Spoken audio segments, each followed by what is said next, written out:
Welcome to the Banker Lamp. Please enjoy the video. In this video, I will show how to use Gemini in S23 Ultra, updated. Open Settings, tap Apps, then select Gemini to enable permissions and set it as your default assistant. Start by holding the power button or using Voice Wake to launch Gemini.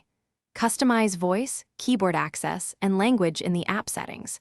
Use quick prompts for summaries, translations, or composing messages. Try the camera mode for image queries and adjust privacy controls for data sharing.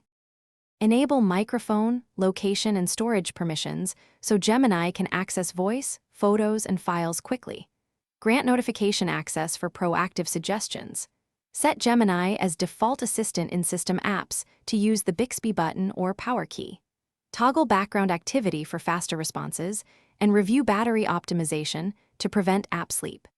Explore offline models and download language packs for better performance without data. Also enable clipboard access for composing messages and configure voice match for hands-free use.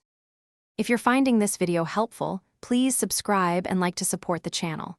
Quick recommendation: I love these leak-proof meal prep containers for carrying food when testing S23 Ultra camera shots and meal photos. They seal tightly, stack neatly, and save time on cleanup.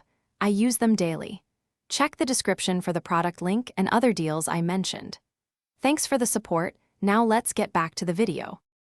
Use templates and saved prompts to speed up repetitive tasks like emails or captions. Invoke Gemini from keyboard for inline suggestions while typing.